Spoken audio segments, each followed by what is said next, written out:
una breve presentación respecto a cómo desde el psicoanálisis podemos ver las emociones, cómo podemos entenderlas y dar una nueva mirada. Durante el transcurso del taller vimos una mirada de las emociones un poco más cognitivo, tirándole más hacia la cuestión cognitiva. La cuestión cognitiva tiene que ver con lo que ustedes veían en uno de los comentarios, ¿no? Que es la relación de emoción, pensamiento y acción. Esa es la parte cognitiva, la parte, digamos, sencilla de abordar. Pero luego hay otra parte emocional que es un poco más complicada y que es un poco más difícil de poder entender, pero que es el núcleo central de nuestro comportamiento y de nuestras emociones en las situaciones que vivamos pues día a día, ¿no? Entonces, bueno, quiero empezar con esta frase que es de Sigmund Freud, que dice, las emociones inexpresadas nunca mueren, son enterradas vivas y salen más tarde de peores formas. Esto nos quiere decir que no hay ninguna emoción que deje de existir. Si nosotros, por ejemplo, decimos, yo no soy o yo no siento tal afecto, tal emoción, no lo podré sentir en el momento tal vez, pero no implica que no existe en ti tal emoción o tal sentir. Simplemente las inexpresamos, no las decimos, pero posteriormente se manifiestan de alguna otra manera.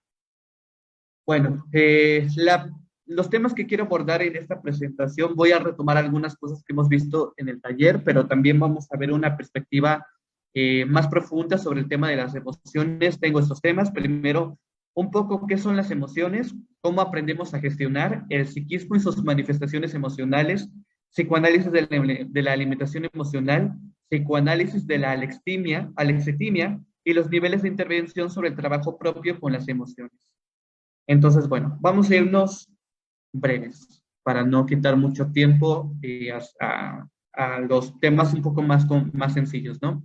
Bueno, les explicaba yo, ¿qué son las emociones? Hay dos perspectivas principales en la psicología para poder entender a las emociones, el cognitivismo y el psicoanálisis. El cognitivismo es el que ustedes han estado viendo a lo largo del taller. ¿Cómo define el cognitivismo a las emociones o qué son las emociones para esta teoría psicológica? Bueno, las emociones vienen a ser una respuesta secundaria a un evento de la realidad que combina una respuesta fisiológica con una percepción cognitiva de una persona.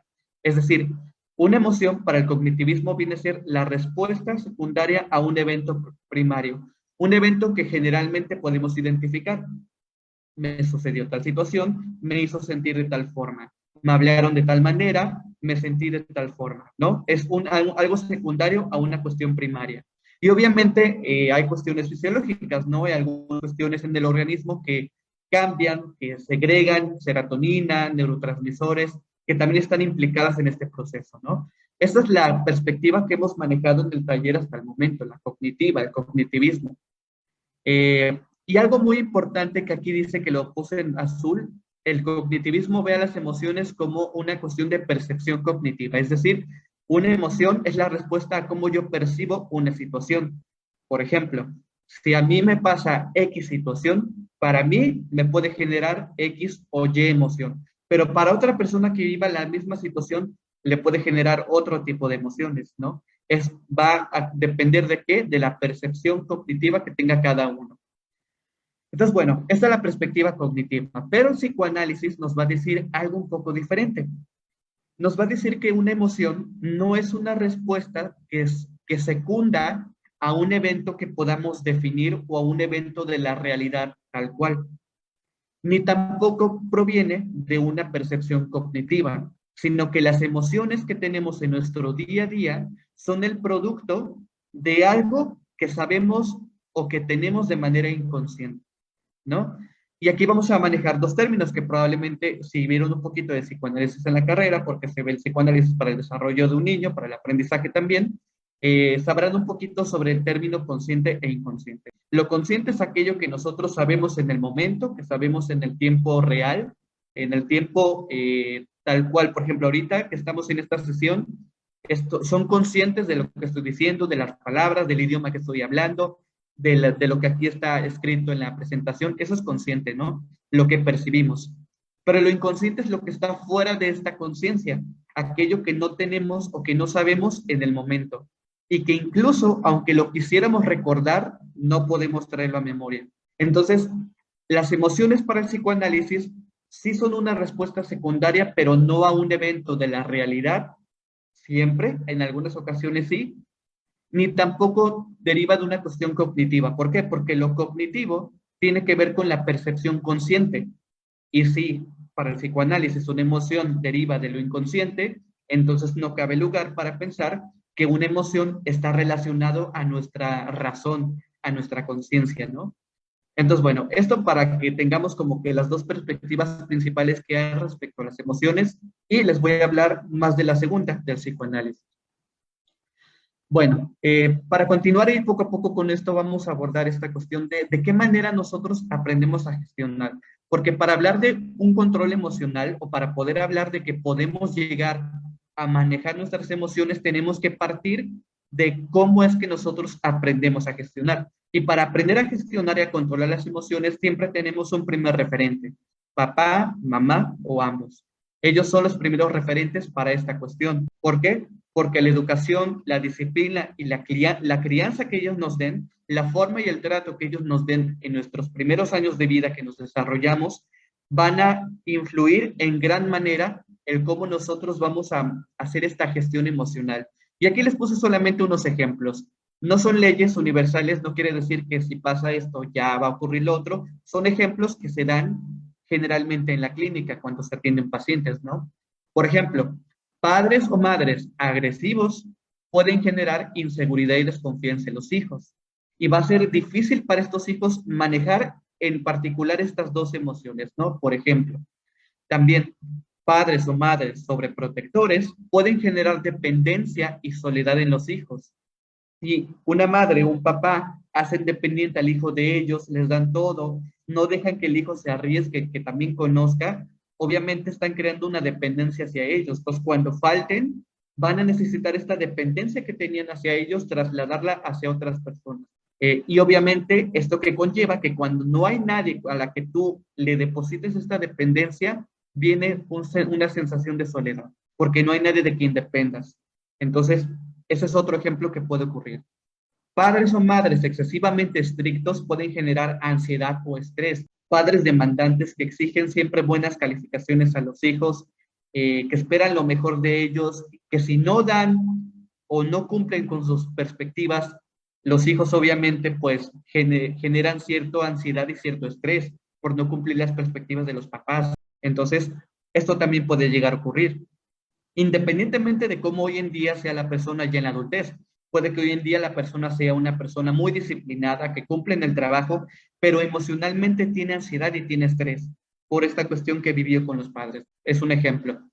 Padres o madres, por ejemplo, que condenan frecuentemente los errores de sus hijos, pueden generar baja autoestima en ellos, porque ellos van a creer que si los papás, que son el primer lazo social que tienen, no les celebran sus éxitos, pero sí condenan sus errores, obviamente van a tener una baja autoestima porque van a generar esta cuestión de pensamientos como no sirvo para nada, soy un inútil.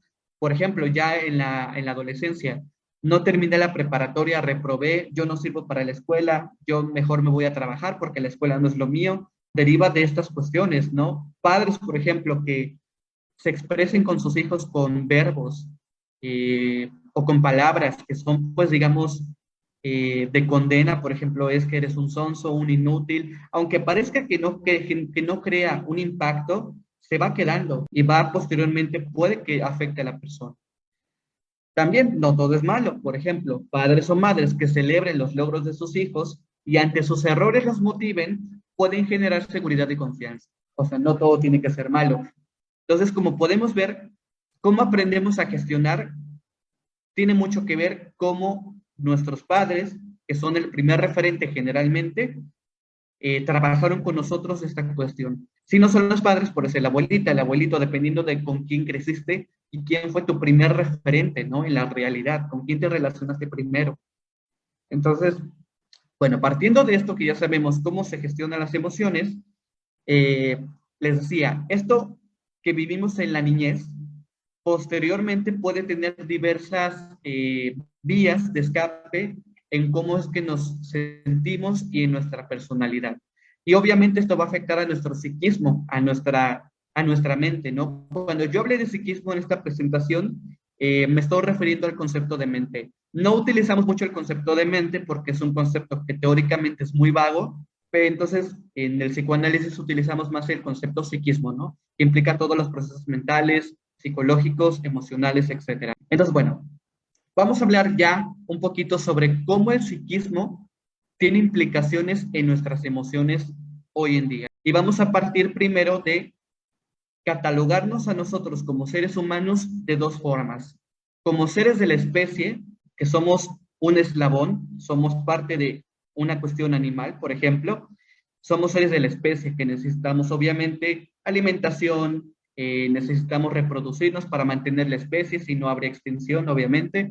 Somos seres de la especie con cuestiones y rasgos animales. Incluso anatómicamente tenemos un cerebro reptiliano, que es la parte más primitiva de nosotros, de nuestro ser. Eh, entonces, saber primero que somos, uno, seres de la especie y dos, seres del lenguaje. Con seres del lenguaje implica que ya no somos solo animales con instinto sexual, con instinto de supervivencia, no, sino que el lenguaje implica que ya tenemos un pensamiento y una subjetividad.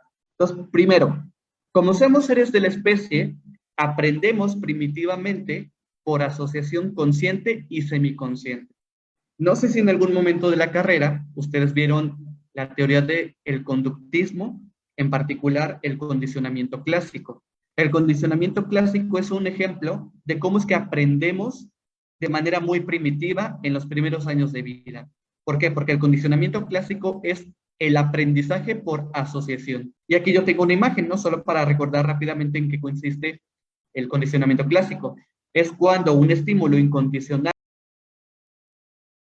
si se une a un estímulo neutral, puede generar posteriormente un estímulo condicionado, ¿no? El ejemplo clásico de Pavlov con el perro, que tiene la campana, suena la campana y no le genera nada al perro. Luego junta la campana con comida, suena la campana, le da comida al perro, el perro por cuestión natural, por cuestión de la especie, empieza a salivar porque necesita comer, lo hace en repetidas ocasiones y posteriormente con solo tocar la campana, el perro empieza a salivar. Es un aprendizaje primitivo. Nosotros aprendemos primero por condicionamiento clásico, de manera primitiva. Si a un bebé, por ejemplo, le hacen un ruido muy fuerte mientras está haciendo algo en particular, por ejemplo, tomando leche, y hacen un ruido fuerte, y cada que va a tomar leche hacen un ruido fuerte, por ejemplo, que cada que lo van a alimentar, la mamá prende la aspiradora y esto altera al bebé, puede generar ruidos fuertes o hacia situaciones que vengan de golpe. Entonces, esto lo aprendemos primero por asociación, condicionamiento clásico. Y aprendemos, aquí puse un ejemplo en donde involucra una emoción, el miedo. Hay emociones que vamos a aprender y que vamos a fortalecer mediante el condicionamiento clásico, mediante un aprendizaje primitivo, porque somos seres de la especie. Entonces, bueno, hasta aquí solamente hemos dicho que somos seres de la especie, pero también somos seres de lenguaje con una subjetividad. Esto hace a que el lenguaje, por cuanto hablamos y somos seres hablantes, nuestra subjetividad, nuestra personalidad se complejice más. Porque un perro si tiene hambre, pues solamente le va a ladrar a su dueño y le va a dar comida. Un perro si necesita reproducirse, pues va a buscar una hembra que esté en celo y se va a reproducir. Pero en una persona que tiene lenguaje, que no solamente es un ser de la especie, obviamente si necesita de más, ¿no? Necesita hablar para poder pedir ciertas cosas o para poder trabajar ciertos aspectos. Pues es más complejo porque hablamos. Entonces, bueno, como somos seres de la especie, nuestros procesos de aprendizaje son más complicados y son más complejos. Primero, aprendemos por condicionamiento clásico, por una cuestión de la especie, pero por cuanto hablamos, también podemos aprender por otro tipo de aprendizajes que ustedes han de conocer muy bien. Por ejemplo, el aprendizaje vicario, por descubrimiento, el aprendizaje significativo, todo esto. Y este tipo de aprendizajes que van a hacer a que nosotros vayamos creando cierta lógica, cierta conciencia y seamos unas personas que podemos decir somos seres racionales, tenemos razón, tenemos conciencia. Entonces, eso pudiéramos pensar, que por cuanto hablamos y aprendemos por aprendizaje vicario, por descubrimiento significativo, por condicionamiento clásico, vamos a aprender, por ejemplo, el constructivismo habla de cómo aprendemos, ¿no? Que vamos reelaborando esquemas mentales y creemos que este aprendizaje nos va dando cierta razón, cierto conocimiento, cierta conciencia de lo que hacemos y de lo que decimos incluso, ¿no? Pero realmente seremos personas racionales, realmente seremos personas conscientes, que somos conscientes de lo que hacemos, somos dueños de nuestras conductas, de nuestras decisiones, porque pensamos racionalmente más que un animal. ¿Será esto verdad? Bueno, vamos a poner un poco en duda esta, este altar que nos levantamos a nosotros mismos de ser seres racionales, pensantes, lógicos, con unas cuantas preguntas que están aquí. No es necesario que las respondan, solamente son para reflexionar. ¿Somos seres de la razón? Vamos a ver cada una de las preguntas y ustedes podrán irse contestando a lo largo de ellas. Uno, ¿te has sentido deprimido y no sabes por qué? Una persona de la razón diría, bueno, si me siento mal sé por qué, pero va contra la lógica de nuestro raciocinio, que muchas veces nos sentimos deprimidos y no sabemos ni por qué, ¿no? Por ejemplo, ¿alguna vez has sentido que ya no quieres vivir pese a que pareciera que lo tienes todo? Y que incluso la gente te dice, pero tienes salud, tienes familia, tienes trabajo, tienes dinero, ¿por qué ya no quieres vivir? ¿Por qué estás deprimido, no? Pues no sé, simplemente me siento así, no sé por qué. Y la gente, para la gente no tiene lógica, ni para nosotros, pero te sientes así. Eh, te enojas fácilmente con alguien en particular más que con los demás y no sabes por qué. O sea, que dices, no sé por qué, pero tal persona no la puedo ni ver, no me ha hecho nada, pero simplemente no me cae. Y no sabes identificar por qué tal cual. De repente te sientes más irritable con tu pareja de lo que solía ser antes sin ningún motivo. O sea, que llega un punto en la relación en que todo va bien, no hay conflictos, pero sientes de repente que estás un poco más irritable, que toleras menos cosas de tu pareja, menos conductas, te enojas más fácilmente y no hay un motivo tal cual. O sea, la relación se ha mantenido igual, pero de repente hay como una irritación con la pareja y no sabes por qué. Sientes celos de tu pareja, aunque no tengas bases sólidas para desconfiar, muchas veces ocurre que nos sentimos celosos de la pareja, aunque no nos ha dado motivos reales para desconfiar y no tenemos evidencia sólida para poder desconfiar, pero aún así sentimos intriga, creemos que nos puede ser infiel, creemos que nos puede dejar por otra persona, ¿no? Y lo sentimos aunque no hay motivos como tal. Otra, has hecho cosas que en realidad no quieres hacer por tu propia voluntad. Muchas veces hacemos cosas que en realidad no quisiéramos hacer, pero las hacemos aún así y no sabemos por qué. Sigues repitiendo patrones de conducta y a pesar de tu esfuerzo por cambiarlos, lo sigues haciendo. Esa es otra cuestión. Queremos cambiar a veces cosas, pero por más que tratamos voluntariamente de cambiarlo, no podemos y lo seguimos repitiendo. Entonces, estas son algunas preguntas para darnos cuenta que no somos totalmente racionales y que hay muchas cosas que están más allá de nuestro conocimiento consciente y de nuestra razón. Aquí puse hasta arriba, recuerden sus respuestas a las preguntas que les hicieron en el taller.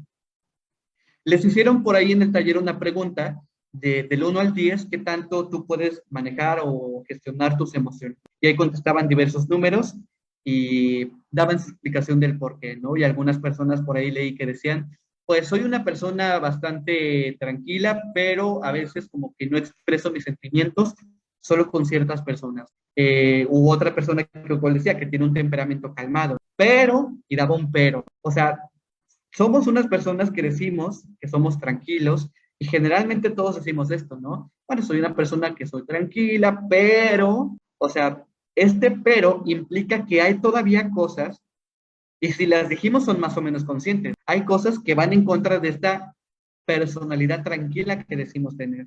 Pero obviamente hay muchas cosas que están dentro de nosotros de manera inconsciente y que de momento pueden salir sin previo aviso. O sea que ante una situación, una persona muy tranquila llega a estallar, llega a explotar, a pesar de que su temperamento es un temperamento tranquilo, ¿no? Entonces podemos identificar cosas conscientemente en las que quizás nos enojamos más fácilmente, nos cuesta expresar las emociones, y son cosas conscientes, pero también hay cosas inconscientes que nos están afectando. Bueno, a lo largo de la vida, nosotros presentamos situaciones o vivimos situaciones que son complicadas. tenemos que lidiar con duelos, con partidas de familiares, con rupturas amorosas, con traiciones de amistades, con problemas en el trabajo, con problemas en la escuela, muchas cuestiones que pegan, ¿no? Y que llegan a doler a la persona. Pero en nuestro psiquismo, haciendo referencia a la mente, tenemos algo que se llaman mecanismos de defensa, que es probable que lo hayan escuchado en algún momento. ¿Qué son estos mecanismos? Bueno, son procesos psicológicos, psíquicos, inconscientes, es decir, no somos conscientes de ellos, que están ahí para contrarrestar nuestras emociones que no podamos aguantar, emociones con las que no podamos lidiar. Estos mecanismos son un proceso inconsciente de defensa, es como los anticuerpos de nuestro organismo, que son para defendernos en contra de virus, de bacterias, de lo que sea. Bueno, psíquicamente también tenemos mecanismos que nos defienden de emociones que no podamos aguantar. Y aquí hay algunos solamente que yo les nombro, por ejemplo, proyección, negación, regresión, racionalización, formación reactiva, sublimación y represión. De manera muy rápida, ¿en qué consiste cada uno de ellos? Bueno, la proyección es que si hay una emoción en mí que yo no tolero, que no puedo aguantarla, o un rasgo de personalidad propio que yo no puedo aguantar, yo lo saco y lo veo en otra persona o en otra situación. Por ejemplo, cuando yo digo, el día está muy triste, el día no está triste, el día no es un sentimiento. Yo estoy triste y yo percibo el día triste. Eso es una proyección, estoy proyectando en otra cosa. Hay otro tipo de proyección también, por ejemplo, que acá tengo. Eh, por ejemplo, la proyección de una necesidad. ¿Qué es esto? Cuando un papá, por ejemplo, dice, yo le quiero dar todo a mi hijo porque yo no tuve lo que yo le estoy dando. O sea, yo necesito lo que yo le estoy dando a él, pero lo estoy expulsando en él, aunque realmente yo lo necesito, ¿no? Esos son, por ejemplo, proyecciones que sirven para alivianar la carga emocional un poco. Y esto es de manera inconsciente. La negación. Ocurre un hecho y lo niego, porque no es fuerte aceptar que tal cosa ocurrió o que tal cosa está pasando. El ejemplo más claro es con una persona parte de este mundo y es una persona querida por nosotros. Y más si es, por ejemplo, una madre que perdió un hijo, entra en negación al momento, lo niega, no lo quiere creer. Incluso aunque ya sabe que murió, puede tener conductas como si estuviera todavía vivo, ¿no? Eso es la negación. La regresión es cuando estamos viviendo una situación complicada, algo que nos cuesta aguantar, y entonces empezamos a actuar o a tener conductas que teníamos en el pasado. Conductas que generalmente las tuvimos en un momento en el que estábamos tranquilos. El ejemplo más claro de la regresión es, por ejemplo, cuando los papás se separan y hay un hijo, por ejemplo, de 5 años, y los papás se separan y el hijo, pues obviamente, quiere a sus papás, pero le duele que se separen, el hijo puede que se empiece a orinar en la cama. Eh, Aunque ya haya aprendido a ir al baño y aunque ya no se orinaba en la cama, puede que se empiece a orinar en la cama. Eso es una regresión a algo que hacía anteriormente, a algo que hacía en un momento en el que se sentía seguro, ¿no? La racionalización es darle una explicación lógica y racional a algo que nos pesa o que nos duele.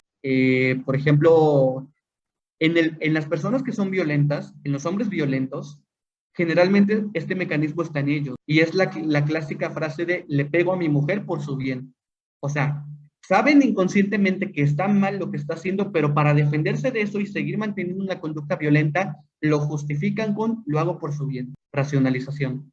Formación reactiva es mostrar algo contrario a lo que realmente yo siento porque me duelen. Por ejemplo, yo soy muy amable, digamos, con mi jefe, soy súper amable con él, pero en el fondo me irrita, me cae mal, pero soy amable con él, pero inconscientemente, o sea, no es que tú conscientemente quieras tú caerle bien, tú no lo sabes, esto ocurre de manera inconsciente. La sublimación la voy a dejar para más al ratito porque voy a hablar de ella, y la represión, vamos a hablar de este en la siguiente porque es un poco más complejo, porque esto tiene que ver mucho con la cuestión de las emociones. La represión y el inconsciente en la temática de las emociones. Cuando vivimos un acontecimiento traumático, o sea, algo que nos despierta emociones que son complicadas de llevar, estos eventos traumáticos psicológicos que son intolerables para nosotros, para nuestra conciencia, el mecanismo de la represión actúa, los reprime. ¿Qué es reprimir? Es sacar un contenido de la conciencia, que ya no seamos conscientes de ello, que ya no lo sepamos, que por más esfuerzo que hagamos en traerlo a memoria, no podamos recuperarlo.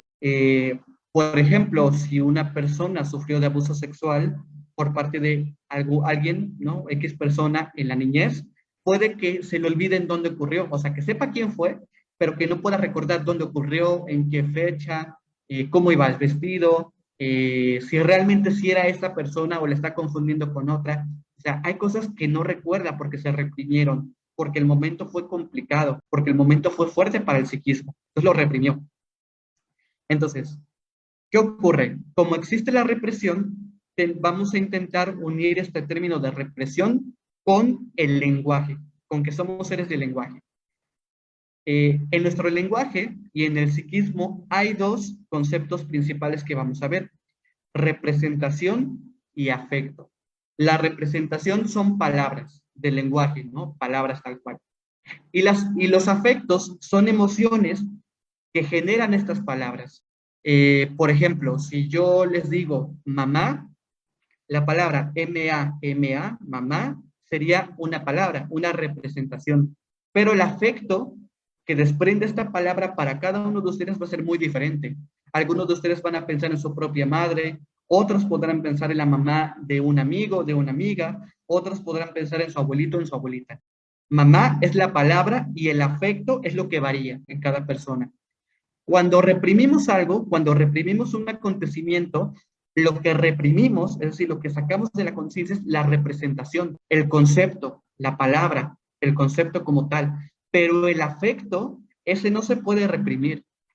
Por ejemplo, en una violación, una persona que sufrió de abuso sexual puede reprimir la representación, el nombre de su violador, el lugar, el nombre del lugar donde estuvo, cómo iba vestido, qué prendas eran, el nombre de las prendas, ¿no? O sea, puede reprimir esto, pero el afecto, lo que sintió, miedo, temor, desprotegido totalmente, esto no se puede reprimir.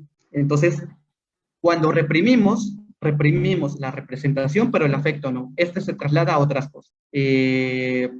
Entonces, cuando represión, como les decía, como este afecto se traslada a otras cosas, en la vida adulta tenemos algunos problemas en nuestro día a día con las demás personas. Por ejemplo, si nuestro papá fue un papá ausente que nos dejó, puede que reprimamos esta imagen, papá ausente, pero ya en la vida adulta, si estamos casados, por ejemplo, y el esposo tiene que salir a trabajar, puede que nos genere mucho malestar. O sea, nuestro esposo no es nuestro papá, pero inconscientemente hay un lazo con un papá ausente. O sea, el afecto se desplazó a otra representación como tal. Entonces, bueno, creo que se va a acabar la sesión en un minuto. No sé si quieran que abramos otra. Bien, pues continúo. Les decía, un papá ausente, por ejemplo, que en la infancia se alejó y nos generó ciertos sentimientos, ciertas emociones, la representación papá ausente queda reprimida.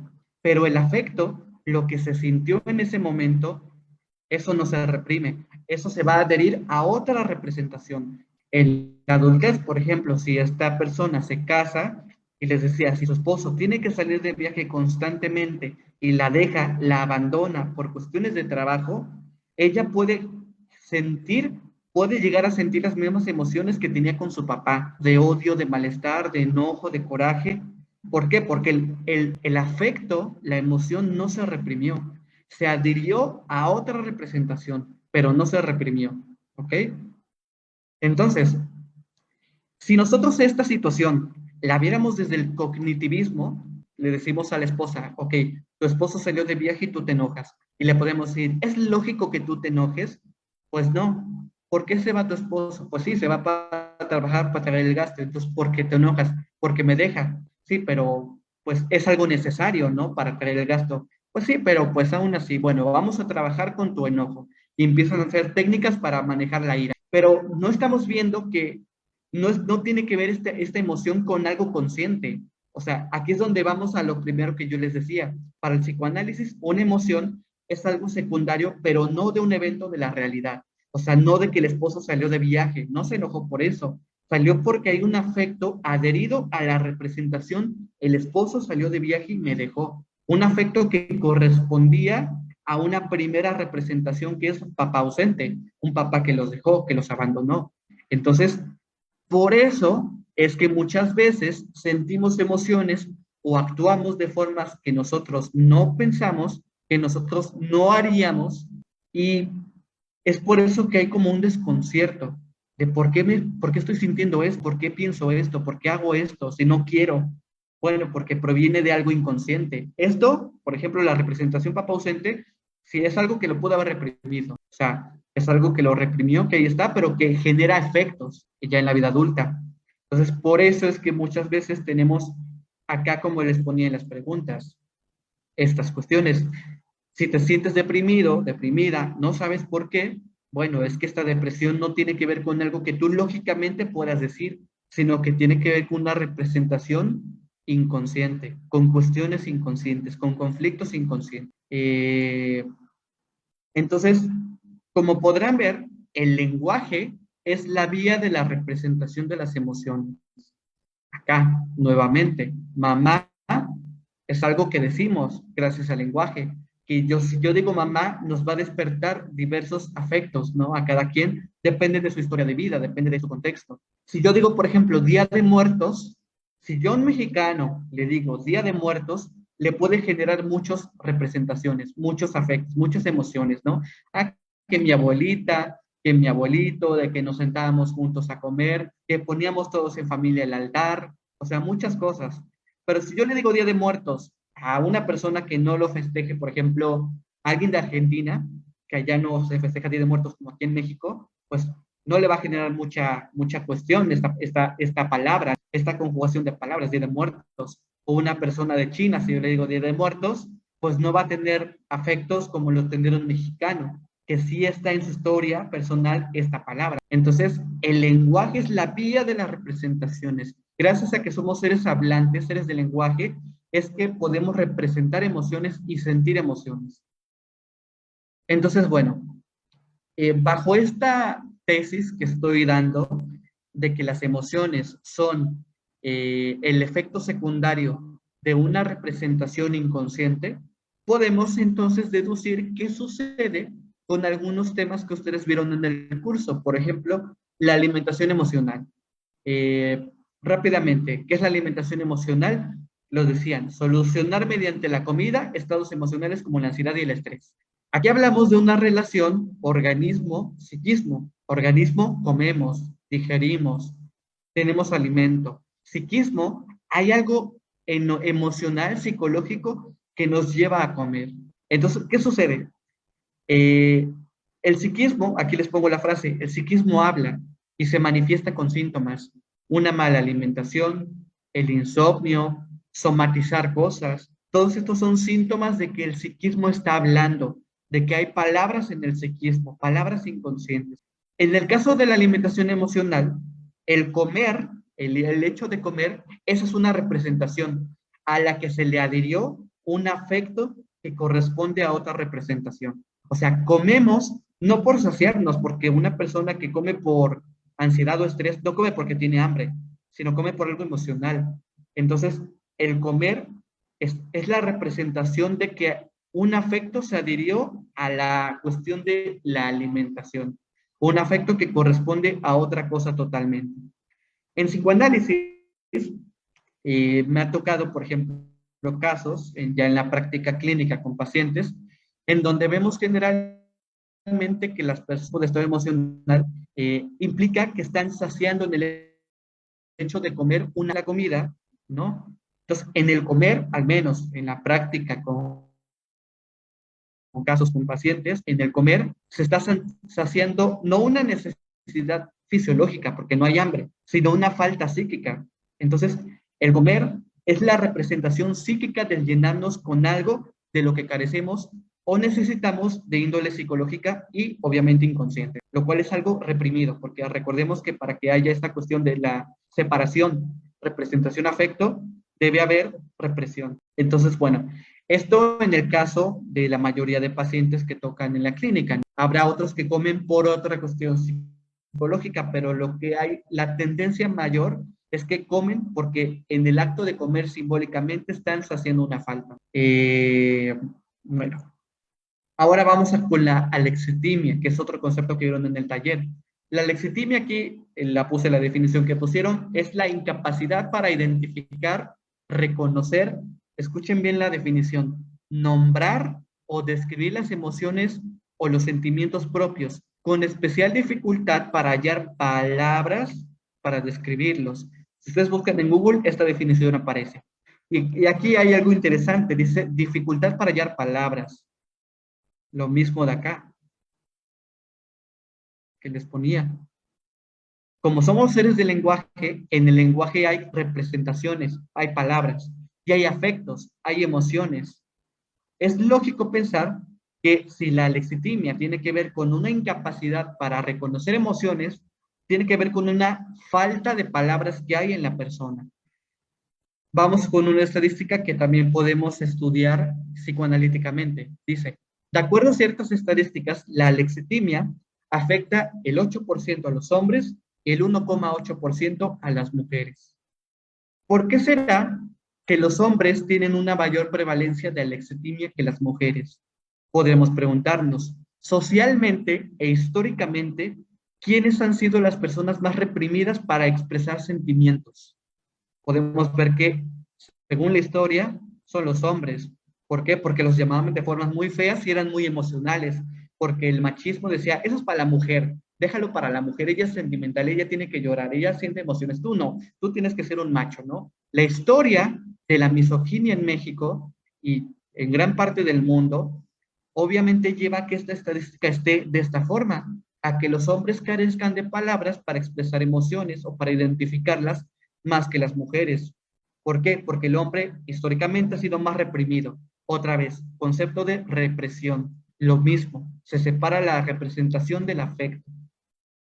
Entonces, bueno, si el lenguaje es la vía de expresión de emociones, obviamente, si un hombre es más reprimido por la sociedad en el sentido emocional, obviamente este va a tener más dificultades con esta cuestión. Por eso la estadística prevalece más en hombres que en mujeres, por la cuestión histórica social. Bueno, y ya para ir finalizando, vamos a hablar finalmente de cómo podemos trabajar con las emociones y hasta qué punto, porque hay un punto en el que sí podemos trabajar con las emociones de manera propia, pero hay un punto en donde ya no se puede por lo que vimos ahorita en esta charla, ¿no? Y vamos a dar dos conceptos principales. La primera tópica de Freud y algunos términos que tengo aquí abajito. Rápidamente, ¿qué es la primera tópica de Freud? La primera tópica de Freud consiste en que Freud divide a la conciencia en tres formas. En que nosotros tenemos consciente, preconsciente e inconsciente. Consciente, les decía yo, es el sistema perceptual, nuestras percepciones, lo que percibimos, lo que en el momento real estamos percibiendo, lo que estamos escuchando. Lo preconsciente son conocimientos que tenemos que no están necesariamente presentes en todo momento en nosotros, pero que con un poquito de esfuerzo podemos recordar. Por ejemplo, yo sé que ahorita ninguna y ninguno está pensando en el nombre de su calle, pero si yo ahorita lo digo, ya van a decir, ah, bueno, mi calle es esta, ¿no? O sea, no está en su pensamiento ahorita, pero si con un poquito de esfuerzo lo pueden traer a memoria. O mañana qué clases tienen. No lo están pensando ahorita, pero haciendo un poco de esfuerzo lo pueden traer a memoria. Bueno, ya mañana no, porque ya acabó el semestre, pero cuando, o sea, si estuviéramos en semestre, esa sería la cuestión preconsciente. Y acá me equivoqué, es inconsciente. El inconsciente es todo aquello que no podemos traer con esfuerzo ni siquiera, pero que nos afecta en nuestro día a día, como pudimos ver ahorita, y que es en donde está la mayor parte de la cuestión emocional. Y aquí incluso, ignoren un poquito esto que es el super yo, ello y ello, esto es de otra cuestión. Aquí vamos a ver una analogía con un iceberg. Lo consciente, los conocimientos conscientes que tenemos de nosotros mismos, de nuestras emociones y todo esto, es solamente un cachito del iceberg, la punta nada más del iceberg. Lo preconsciente es lo que apenas se puede ver un poco debajo del agua haciendo un poco de esfuerzo. Pero lo inconsciente es lo que es parte del iceberg, pero que ya no se puede ver, que ya no se puede llegar a ello. Sí se puede llegar, pero hay una forma que vamos a ver más adelante, solamente mencionada. Pero por voluntad propia, esta parte es desconocida y no podemos acceder a ella. Entonces, teniendo esto en cuenta, ¿cómo podemos gestionar emociones y trabajar con ellas? Solamente podremos hacerlo a nivel consciente y preconsciente. A nivel inconsciente ya no podríamos. Y si estamos viendo que este esquema, lo consciente es poquito, quiere decir que sí podemos actuar sobre nuestras emociones, pero poquito, no totalmente. Necesitamos de una ayuda extra para poder realizarlo, ¿no? Pero bueno, vamos a ver qué podemos hacer de manera consciente para poder manejar las emociones. Uno, la sublimación. Lo ponía yo en los mecanismos de defensa anteriormente.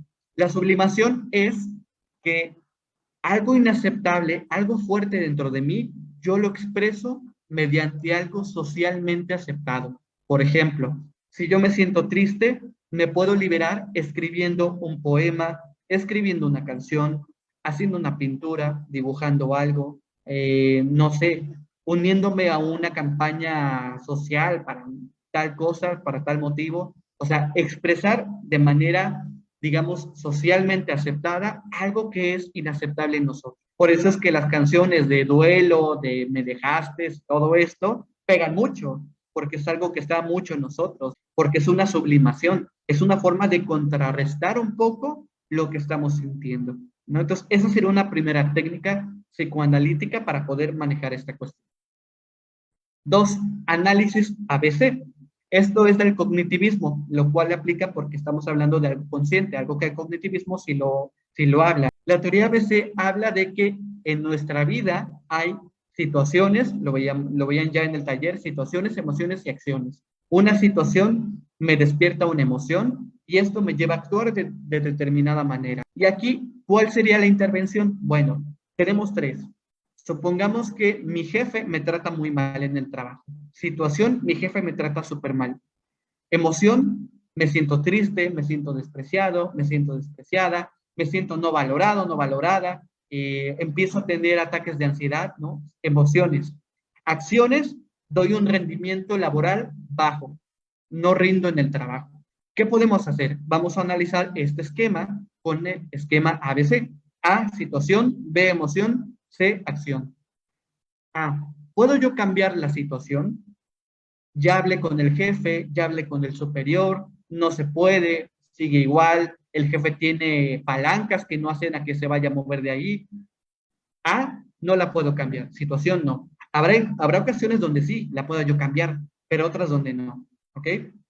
Entonces, si no la puedo cambiar, nos vamos a ver, actuar sobre la emoción, ¿no? Un control emocional. Y tenemos que aquí pensar de manera un poco lógica, casi siempre con ayuda de un externo, ¿no? Por ejemplo, si el jefe me grita y me dice, es que tú eres un inútil, no sé qué cosa, actúo sobre mis emociones. Puedo, por ejemplo, hacer uso de la escucha pasiva.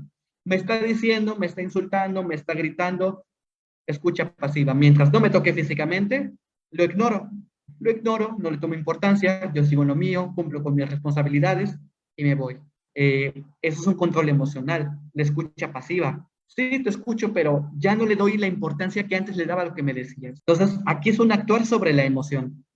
Entonces, obviamente, depende de en cuál actuemos, situación o emoción, va a cambiar la acción, va a cambiar la consecuencia. Eso es el análisis ABC, que obviamente es un poco más complejo, habría que tener una sesión dedicada totalmente a él para ver más a detalle cómo se maneja, pero es una técnica que hay. La autoaceptación, lo que también veía en técnicas ahí del taller, la autoaceptación tiene que ver con esta cuestión de comprender, o sea, si yo fallé en algo y algo me tiene mal, yo tengo que comprender y ser consciente de que soy un ser humano y un ser humano no es perfecto, un ser humano falla, un ser humano tiene imperfecciones. Entonces, por cuanto soy un ser humano que me puedo equivocar, que a veces hago cosas buenas, a veces hago cosas malas, que a veces hago las cosas bien y a veces me equivoco, yo comprender que mi situación de ser humano imperfecto me puede llevar a cometer errores y no por ello tengo que condenarme totalmente.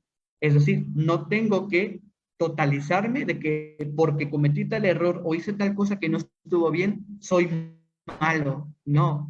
Hice hago cosas buenas y hago cosas malas, ¿no? Pero no me determinan en nada estas cosas, porque determina lo que yo quiera cambiar de ellas, como yo quiera. Tiene una premisa, por cuanto estoy vivo, puedo ser una persona mejor. Por cuanto tengo vida, puedo superarme. Por cuanto tengo vida, puedo trabajar conmigo mismo. Eso sería, por ejemplo, la autoaceptación. Y lo mismo la autoaceptación sin límites, es lo mismo, pero aquí otra vez me equivoco. Autoinstrucciones. Aquí está un ejemplo más claro sobre esto. Las instrucciones es otra técnica para control emocional de la teoría cognitiva conductual. Las autoinstrucciones tienen que ver con verbalizaciones que nos hacemos a nosotros mismos para cambiar una situación en forma de dar una orden. O sea, el típico dite que tú eres un vencedor, el típico dite que tú lo puedes todo, que tú vas a triunfar, que tú tienes recursos, ¿no? Pero llevado a una cuestión un poco más allá. ¿Y cómo podemos aplicar las autoinstrucciones? Bueno, aquí tenemos un esquema general, ¿no? Primero definimos una situación, problema que debemos cambiar. Por ejemplo, ¿qué debo hacer o qué puedo hacer? O sea, me tengo que dormir más temprano. Un ejemplo, me tengo que dormir más temprano. Ese es el problema. Elementos del núcleo central. Voy a centrarme en el punto clave. O sea, de esta situación que yo identifiqué, que me tengo que acostar más temprano, ¿cuál es el elemento nuclear? Bueno, me tengo que acostar más temprano a las 8 de la noche, 9 de la noche, 10, 11, ustedes pongan una hora. Yo me tengo que dormir a tal hora porque tengo que descansar para rendir bien en el trabajo. O sea, eso es identificar el elemento a cambiar. Aquí hay otros ejemplos. Debo estar atento y concentrarme en mi trabajo. 4. Las estrategias de enfrentamiento. Digamos, yo ya identifiqué que me tengo que acostar temprano, ya identifiqué la hora, ya identifiqué el por qué. Ahora identifico cómo lo voy a afrontar. ¿Qué me mantiene despierto hasta tarde? Bueno, me pongo a jugar, me pongo a ver Facebook, me pongo a tal cosa. Identifico cuáles son las cosas que me mantienen desvelado y voy cambiándolas poco a poco. Si antes me acostaba a las 2 de la mañana por estar viendo alguna serie, bueno, puedo un día intentar acostarme a la 1. Veo series, pero me acuesto ya a la 1. Otro día puedo acostarme a las 12, ya no veo series, pero veo, por ejemplo, Facebook, ¿no? Y así poco a poco hasta disminuir. Entonces, esto es las estrategias que vamos a identificar para cambiar algo como tal. Y si nos equivocamos, podemos hacer esto que dice aquí. O esto no está bien hecho. Voy a repetirlo despacio y prestando más atención. O sea, hoy se me olvidó acostarme temprano. Bueno, para la otra puedo ponerme una alarma para saber que ya a tal hora ya tengo que dejar el celular. No sé. O sea, estas son parte de las estrategias como tal. Y finalmente, darnos autorrefuerzos, hablarnos a nosotros mismos, ¿no? Por ejemplo, ya me acosté a las 10 de la noche y me desperté el otro día a las 6. Y despierto bien, despierto fresco, despierto descansado. Entonces, yo mismo me digo, estoy descansado, estoy bien, estoy despierto, voy a rendir en el trabajo. Me hablo a mí mismo, me hablo fuertemente y ayuda, aunque parezca que no se ayuda, porque recordemos que somos seres de la palabra. La palabra tiene mucho poder, la palabra tiene mucho poder de cambiar, ¿no? Entonces, como lo vimos ahorita, porque hay cuestiones inconscientes manejadas en el lenguaje. Entonces, bueno, estas son algunas técnicas que podemos hacer de manera consciente, pero obviamente van a funcionar hasta cierto grado. Hay cosas de las que ya no va a funcionar. Entonces, para este tipo de situaciones, ¿cuál es lo que podemos hacer? Acudir a terapia. Y el enfoque más profundo para poder trabajar esta cuestión es el enfoque psicoanalítico, la terapia psicoanalítica, en donde vemos todo esto a profundidad. No nos quedamos con la percepción cognitiva que tenemos, sino que nos vamos a indagar en la profundidad de cada cuestión que uno hable en la terapia. Entonces, bueno, pues esto sería todo por mi parte. Aquí están las referencias por si a alguien le interesa pues ver de dónde tomar algunos elementos. Y pues bueno, les agradezco mucho su tiempo y bueno, si tienen preguntas, pues por ahí pueden comentarlas. Muchísimas gracias. Muchísimas gracias, licenciado Aldo. De nuestra parte, de las coordinadoras del taller, le agradecemos mucho por tomarse el tiempo de estar revisando las respuestas de los compañeros en el grupo de Facebook y por realizar la presentación que abordó todos los temas que tratamos y que la verdad sí nos ayudó a pues relacionar esta disciplina, la pedagogía con la psicología y pues para apoyar al desarrollo de este taller. No sé si los compañeros que se lograron conectar tienen alguna pregunta para él o para nosotras. Si es así, la pueden externar en este momento.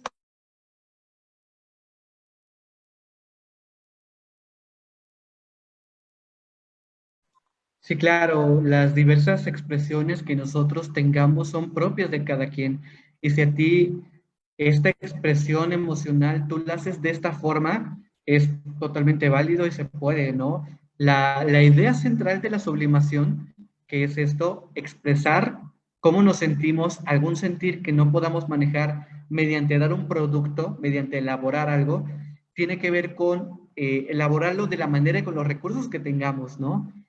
Pero sacarlo, o sea, la idea central es sacarlo, es como una proyección, pero la diferencia entre la proyección y la sublimación es que la proyección yo la deposito en una persona. Si yo soy una persona muy iracunda, muy enojona, yo puedo proyectarlo en otros, ver que otros son enojones, ¿no? Y yo excusarme, es que eso es más enojón que yo, por ejemplo, o en situaciones como les decía, el día está triste, el día no está triste, tú estás con un estado de ánimo que lo proyectas en algo, en el día.